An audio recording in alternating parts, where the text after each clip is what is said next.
तुम्हारे खेलने के दिन अब चले गए। यह क्या ढंग है बात करने का, ऐसा करने से मेरा क्या चला जाएगा। किसी की बात में आकर कुछ मत करो। पैसे की बात करूं तो मेरे पास पैसा नहीं। क्या आप इन सेंटेंसेस को इंग्लिश में ट्रांसलेट कर सकते हैं? अगर आप इन्हें ट्रांसलेट करना चाहते हैं तो आपको सिर्फ टेंसेस और ग्रामर की ही नहीं, साथ ही साथ एडवांस इंग्लिश स्ट्रक्चर की भी नॉलेज होनी चाहिए। आज की वीडियो में हम वही सीखने वाले हैं, advance English structure with their meanings and examples. तो वीडियो पसंद आए तो लाइक और शेयर जरूर करिएगा। अगर आप हमारे चैनल पर पहली बार आए हैं तो चैनल को सब्सक्राइब कर बेल आइकन को क्लिक करिएगा। अगर आप एडवांस इंग्लिश स्ट्रक्चर की सारी वीडियोस को देखना चाहते हैं तो मैं लिंक डिस्क्रिप्शन में दे दूंगा, आप वहां जाकर 1 बाय 1 करके सारी वीडियोस को देख सकते हैं। फिलहाल इस शानदार वीडियो को शुरू करते हैं।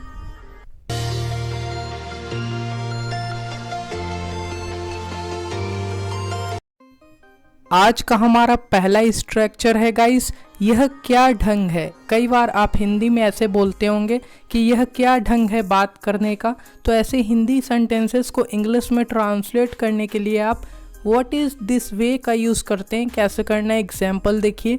यह क्या ढंग है बात करने का, तुम्हें बिल्कुल भी तमीज़ नहीं है। आप डे टू डे लाइफ में ऐसे हिंदी में बोलते होंगे, आप इसे इंग्लिश में बोल सकते हैं। What is this way to talk? Don't you have a bit manner? What is this way to talk? Don't you have a bit manner? एक और एग्जाम्पल देखिए, बात ज़्यादा क्लियर होगी। ये क्या ढंग है खाना खाने का, अब तुम बच्चे नहीं रहे हो। You can say in English, What is this way to eat food? You are no longer a kid. What is this way to eat food? You are no longer a kid. आज का हमारा अगला structure है guys, की बात करूँ तो। कई बार आप ऐसे बोलते हैं, बच्चों की बात करूँ तो मैं उसे मना लूँगा। तो ऐसे हिंदी सेंटेंसेस को इंग्लिश में ट्रांसलेट करने के लिए आप स्पीकिंग ऑफ का यूज़ करते हैं। किस तरह से करना है, एग्जाम्पल के थ्रू समझते हैं। पैसे की बात करूँ तो उसके पापा के पास बहुत पैसा है। गाइस, आप इसे इंग्लिश में ट्रांसलेट कर सकते हैं और सिंपली इसे इंग्लिश में बोल सकते हैं। Speaking of the money, his dad has a lots of money. Speaking of the money, his dad has lots of money. आप इस तरीके से इसका यूज़ करते हैं। एक और एग्जाम्पल देखिए। मोबाइल की बात करूँ तो मुझे एप्पल आईफोन सबसे ज़्यादा पसंद है। आप इसे इंग्लिश में ट्रांसलेट कर सकते हैं और बना सकते हैं। Speaking of the mobile, I like the most Apple iPhone. Speaking of the mobile, I like the most Apple iPhone. आप इस तरीके से इसका यूज़ करते हैं। आज का हमारा अगला स्ट्रक्चर है गाइस, किसी की बातों में आकर कुछ करना। लाइक आप बोलते हैं, मैं उसकी बातों में आकर यह खरीद लिया। तो ऐसे हिंदी सेंटेंसेस को इंग्लिश में ट्रांसलेट करने के लिए आप being trapped in ones talk का यूज़ करेंगे। कैसे करना है, एग्जाम्पल देखिए। मुझे इसके बारे में यह पता नहीं था, उसके बातों में आकर मैंने यह खरीद लिया। आप इसे इंग्लिश में बना सकते हैं। I didn't know about it. I bought it being trapped in his talk. I didn't know about it. I bought it being trapped in his talks. आप इस तरीके से इसका यूज़ करते हैं। एक और एग्जाम्पल देखिए। अपने दिल की सुनो, किसी की बातों में आकर कुछ मत करो। आप किसी को एडवाइस देते हुए ऐसे बोल रहे हैं, आप इसे इंग्लिश में बोल सकते हैं। Listen to your heart, don't do anything being trapped in anyone's talks. Listen to your heart, don't do anything being trapped in anyone's talks. आप इस तरीके से इसका यूज़ करते हैं। आज का हमारा अगला स्ट्रक्चर है गाइस, का समय हो गया है। कई बार आप ऐसे बोलते हैं, पढ़ाई करने का समय हो गया है।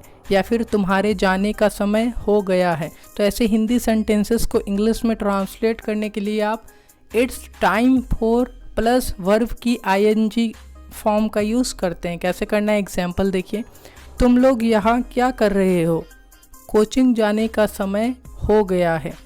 आप इसे इंग्लिश में बना सकते हैं what are you doing here, it's time for going to coaching. What are you doing here, it's time for going to coaching. आप इस तरीके से इसका यूज़ सिंपली कर सकते हैं। एक और एग्जाम्पल देखिए, बात ज़्यादा क्लियर होगी। वह कहाँ जा रही है, मूवी शुरू होने का समय हो गया है। आप डे टू डे कन्वर्सेशन में ऐसे हिंदी में बोलते होंगे, आप इसे इंग्लिश में बोल सकते हैं where is she going, it's time for starting the movie. Where is she going, it's time for starting the movie. आप इस तरीके से इसका यूज़ कर सकते हैं। आज का हमारा अगला स्ट्रक्चर है गाइस, के दिन चले गए। कई बार हिंदी में आप ऐसे बोलते हैं आपके खेलने के दिन चले गए, अब हमारे खेलने का समय है। तो ऐसे हिंदी सेंटेंसेस को इंग्लिश में ट्रांसलेट करने के लिए आप द डे इज़ गॉन का यूज़ करेंगे। किस प्रकार से करना है एग्जाम्पल के थ्रू समझते हैं। आपके खेलने के दिन चले गए, अब हमारे खेलने का दिन है ना। तो आप इसके लिए इंग्लिश में बना सकते हैं the day of your playing is gone, now it's time for us to play. The day of your playing is gone, now it's time for us to play. आप इस तरीके से इसका यूज़ करते हैं। एक और एग्जाम्पल देखिए, आपके पढ़ने के दिन चले गए, अब हमारे पढ़ने का समय है। तो गाइस आप इसके लिए सिंपली इंग्लिश में ट्रांसलेट कर सकते हैं और बना सकते हैं The day of your studying is gone. Now it's time for us to study.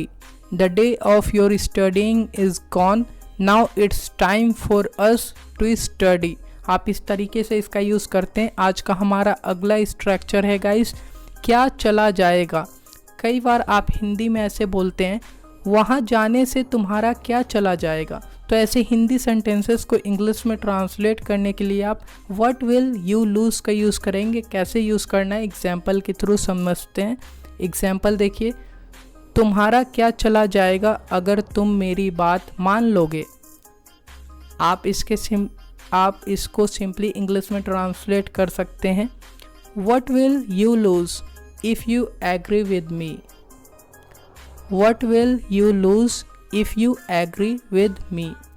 आप इसका सिंपली ऐसे ट्रांसलेट कर सकते हैं। एक और एग्जाम्पल देखिए, बात ज़्यादा क्लियर होगी। उससे बात करने में तुम्हारा क्या चला जाएगा, वो मेरा दुश्मन है, तुम्हारा नहीं। आप इसे इंग्लिश में बना सकते हैं और बोल सकते हैं what will you lose if you talk to him, he is my enemy not yours. What will you lose if you talk to him? He is my enemy, not yours. आप इस तरीके से इसे इंग्लिश में बना सकते हैं guys. I hope guys आज की वीडियो लेक्चर आप लोगों के लिए काफ़ी ज़्यादा यूज़फुल रही होगी। तो वीडियो को लाइक शेयर एंड सब्सक्राइब जरूर करिएगा। आप हमें कमेंट बॉक्स में बताएं कि आज की वीडियो लेक्चर आप लोगों को कैसी लगी। So till then take care guys, good luck and मिलते हैं अगली वीडियो में। Bye for now.